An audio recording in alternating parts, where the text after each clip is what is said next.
Welcome back. Let me show you a great example of Trump's fixation with cable news and his use of Twitter to react. Tonight, the New York Times debuts its first ever Oscars ad. Take a look here.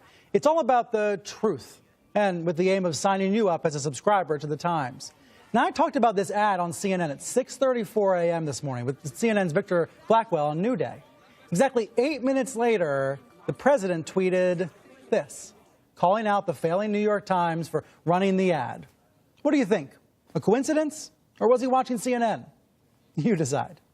The Times has been one of the president's favorite targets. In fact, he's tweeted about the NYT, labeling it failing 53 times, clearly trying to get that nickname to stick. So joining me now is the head of that newsroom, Dean Baquet, the executive editor of the New York Times. And let's clear it up right away, Dean. Is the Times failing? Why does he say it? What are the facts? We're not failing at all. In fact, our digital subscriptions are going through the roof. Even print subscriptions are up. We're a profitable company. We're a newsroom that's hiring. I mean, we're a big, vibrant, important newsroom. I think the reason he goes after us, to be frank, is I have to say I think there is an effort by this administration to minimize the press. Minimize? To push the... Yeah, I think that their goal, it's just... is to make it so there are a handful of independent institutions whose job it is, and we're among them, to critique the president, to hold the president accountable. The judiciary is in the same batch. And I think if you look at the pattern of the president's tweets, they're actually designed to minimize the institutions who are charged with holding him accountable. And I think that's dangerous. Do you think these are authoritarian tendencies, the way some outsiders have suggested they are? I'm not going to go that far. I'm going to hold on to my newsroom hat of not characterizing things that way. But I think it's troublesome. I think it's dangerous. I think it means that all of the institutions, including the press, and particularly the New York Times, whose job it is to ask hard questions, if he continues doing what he's doing, he's attempting to make that harder to do. It will not be harder to do inside our newsrooms.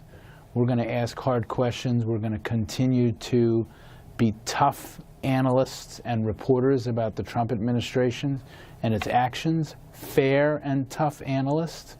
But I think he clearly wants to convince his supporters that we're not to be trusted. And he's wrong. When he tweets about your company, does that help subscriptions? Is Trump the best thing to ever happen to the Times subscription strategy?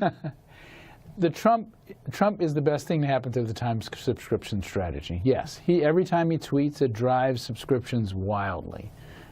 He also, if I can say something, he's accomplished. I think that there was a long time when the press wondered about its place in the society. The last several years, as newspaper subscriptions sort of dwindled, as newspapers, particularly local newspapers, worried about their future.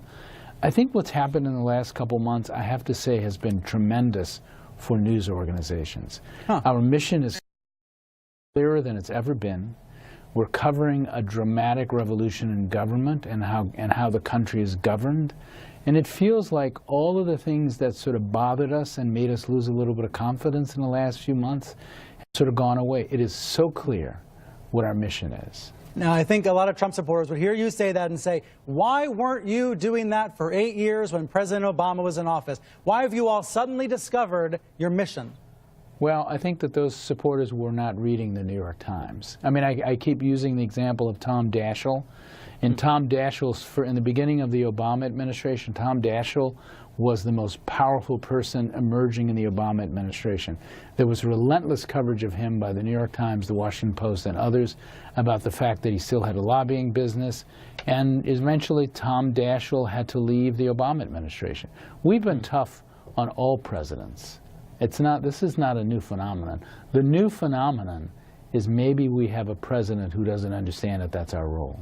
Well, let's look at something he said at CPAC on Friday. The president was talking about anonymous sourcing. So we can cue this up in the control room. This is what the president said about the use of sources.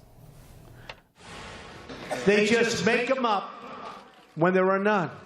I saw one story recently where they said 9 people have confirmed. And I said, give me a break, because I know the people. I know who they talk to. There were no 9 people. Tell us, Dean, how anonymous sourcing actually works at the Times.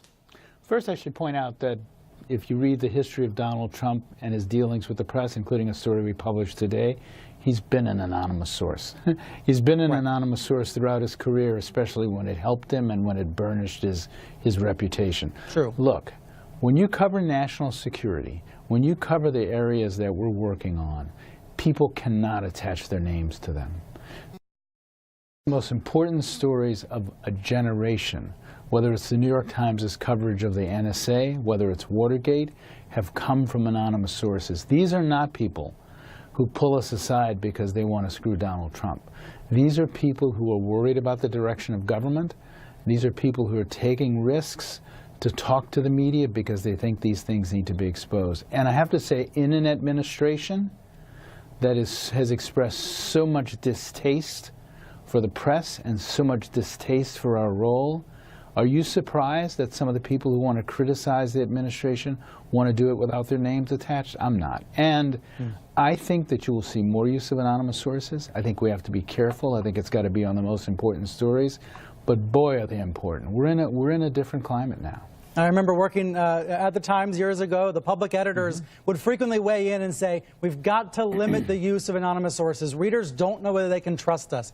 Is that a particular problem now as the Times and CNN and the Washington Post continue to break news about the Trump administration's various communications with Russia, but have to rely on anonymous sources? I think what we have to do is be really careful. We have to make sure, I always know who the sources are for these stories. That's why I'm so confident pushing back at the Trump administration when they criticize the stories. I think we have to be really careful, but I think we have to own up to the fact that we're going to be in an era, as we have been before, where anonymous sources are going to be an important part of news coverage. And by the way, as long as the stories are accurate, as long as the stories are true, which so far has been the case, and as long as we offer the right perspective, I think that's fine. So you've had no big stories where you've been led astray by these sources, where you've had to backtrack? Nope, nope, nope. It has not happened in the Trump era. We have been every story. By the way, I should say, news organizations are flawed institutions. If we get something wrong, we correct it right away. And we own up to it. And as long as you do that, I think people will believe that you're honorable in your use of anonymous sources. Dean, thank you very much for being here. Dean Baquet.